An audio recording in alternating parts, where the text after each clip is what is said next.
How goes it, girls, guys? Otherwise, my name is Nikki, and I'm back again with another video. Wow, Nikki, this place sure looks different. Yes, it does. Did you paint the walls or something? Nope, I'm actually in a dorm now. Oh. Yep, that's right. I'm living that #college life.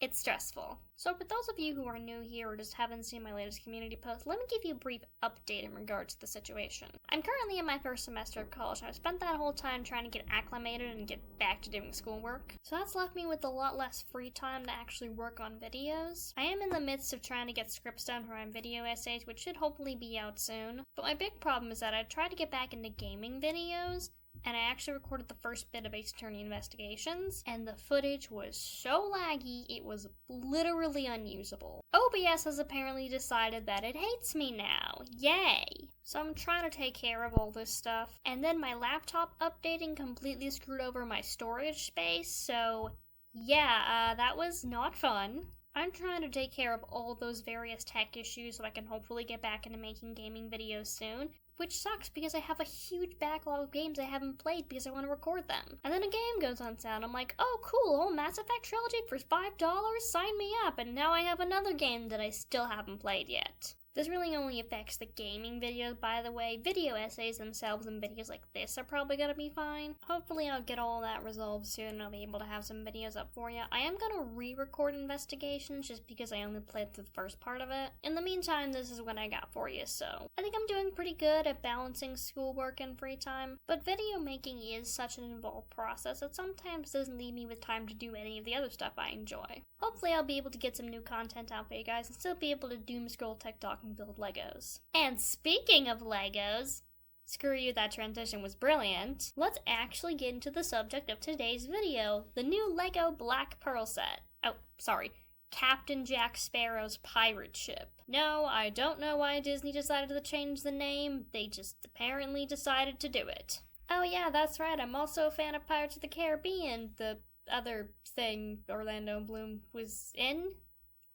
Insert joke about Bard looking like Will Turner here. And when I say fan, I mean I have watched all of one movie, but I've only watched the first. Rest assured, I will watch all the other ones, and I will do a proper ranking and review of them at some point. And if you would, please refrain from telling me which ones you think I will or won't enjoy, because I've already read the synopsis of every single one, and some of them I think I'll like more than others. Really more than others. My fridge just decided it's the perfect time to start running like it does a couple times every day. I apologize for any background noise you may hear in this and future videos, but there are other people in this building and the walls are as thin as paper. Okay, but what's the deal with this Lego set anyway? Well, this is the first Lego set I reviewed that isn't Lord of the Rings related, funnily enough. This is another set where I got 2 gifts with purchase. You might have recalled I mentioned getting them back in the Shire, and also the Barad-dûr one. Actually, I didn't mention it in the Barad-dûr one because I totally forgot and just brought it up in the comments. But this time I'm gonna do it properly, so let's actually review these gifts with purchase. The first one is Jack Sparrow's compass, which was specifically made to release with this set, because, you know,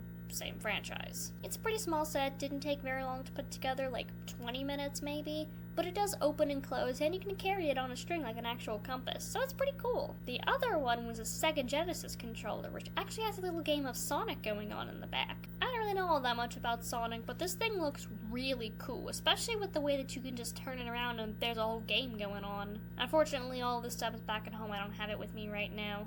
Instead, I have this little dragon guy who is actually part of a 3-in-1 set. I built the fish version of him in 6.5 minutes and ended up getting 3rd place in a Lego building competition at my dorm. And I ended up winning this little 3-in-1 fox guy.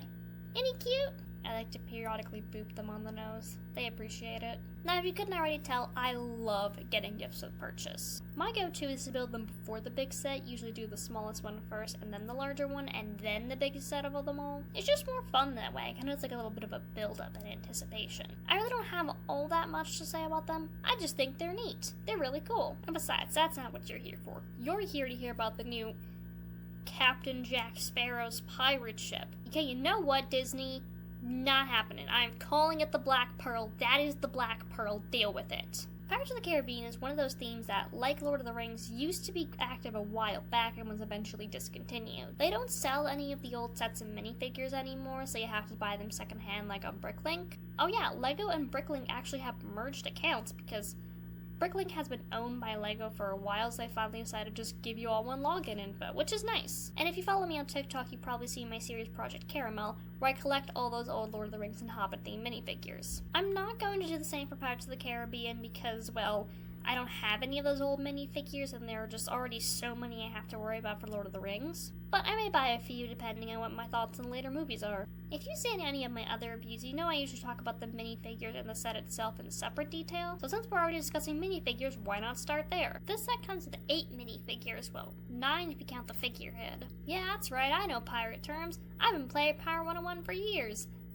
That's about the only one I know, but whatever. Now, some of these minifigures we have gotten before with the older themes. Jack Sparrow, of course, is in there, and there has been a lot of variations of him over time. This particular version doesn't look particularly unique compared to any of the other ones, but it is still very well designed. Gibbs is another character we've already gotten in minifigure form, and this new version of him looks pretty similar to the old one, but it is still good. What's really interesting are the 3 other minifigures they've updated. Barbossa is a character we've seen in minifigure form before, but this is the first time we've seen him with the skull face. You know, the one that shows up anytime he's under moonlight?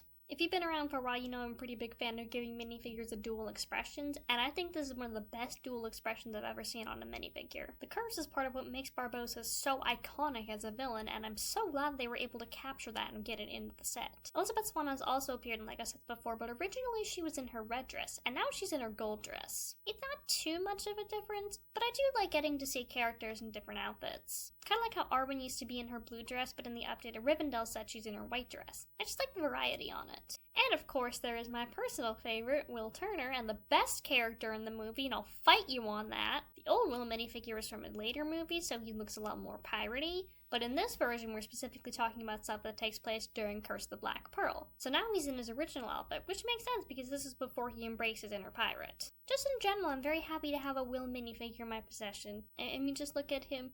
He's so precious. He gives me cuteness aggression. I want to squeeze him like an orange. But that's all the old updated minifigures. There are actually 3 we've never gotten in LEGO form before. These are the 3 people that Jack recruits in Curse of the Black Pearl. You have Marty, the short guy, Mr. Cotton, who communicates via parrot, and Anna Maria, one of the other best characters in that movie. It's really cool to finally have these characters in minifigure form, and they just look so good. I find myself not having to say a whole lot about the minifigures as a whole like I did with Lord of the Rings set, but I really like their designs. Especially that figurehead. This piece is really cool. And honestly, the minifigures are just a tiny part of what is overall a wonderful set. One of my favorite things in LEGO sets is the ability to move stuff around and open new doors and whatever. I love when LEGO sets have built-in movable features to them. Like in the Barad-dûr set, you can open the throne to reveal the Palantir. And in the Shire set, you can turn over the letter in the fireplace to reveal the ring. That kind of stuff is really cool, and it really shows how talented the designers of LEGO are. With the Black Pearl, the 2 biggest features are the ability to turn the knobs to pull out the cannon, and to steer the steering wheel so you can move the rudder. Yeah, they made it actually function like a pirate ship, which is just awesome, honestly. One of my other favorite parts was the captain's cabin, which you can actually take the lid off of and look inside, but it's a little bit complicated and kind of breaks easily, so I wouldn't recommend doing it. That's where you get a bunch of really cool small details. You got maps, you got the table where Barbossa and Elizabeth talk, and you got an apple because, you know, Barbossa really likes apples. I love they put that detail in there. They did also include a little rowboat, which I think you're supposed to put Jack into. That was really fun. This is my first time building an actual ship in LEGO form, and they actually provide you with sails that you have to string on to, you know, make it into an actual ship. Now, if you see my videos on Lord of the Rings LEGO sets, you probably know I mentioned that the designers like to include quotes from the movie and details about the design in there. But with this set, it was really only one quote, and pretty much everything else was about design. I like that because, as I've mentioned in the past, the quotes are a fun addition, but if I wanted to listen to them, I'd just, you know, watch the movie. I much prefer the designers put their own notes into there because you can't find that anywhere else. Although, funnily enough, they introduced the characters at the beginning, like showing off their minifigures, and they mentioned that Will was trying to save his father, which, to my understanding, is a plot point that happens in the later movies. It's certainly not in Curse of the Black Pearl. And considering some of these characters are exclusive to that movie, it's a bit of an interesting choice to mention something that doesn't happen at that point in time. But I can't complain about it too much. I just love seeing the LEGO designers talk about all the little things they put into their set. It really shows how talented and passionate they are. Okay, well, are there any issues with this set?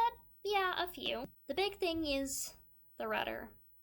It breaks so easily. I had to fix it a couple times, and at one point I'd built so much on top of it I had to like stop and take the pieces off just to fix it and make sure it's working properly. At first I was building it on a carpeted floor because that's usually where I prefer to build, but I really can't do it with this set because it's just too fragile. I had to put it on top of the box to build it. So my 2 pieces for advice if you ever get this set are, number 1, build on top of a flat, solid surface, and number 2, once you get the rudder in place, don't touch it to move it. Just use the steering wheel. And as I mentioned earlier, you can technically take the lid off the captain's cabin, but it is a little bit delicate and tends to break some of the other pieces off, so you can't do it too much. This set is also pretty symmetrical compared to Lord of the Rings builds, which means that building it can get rather repetitive at times.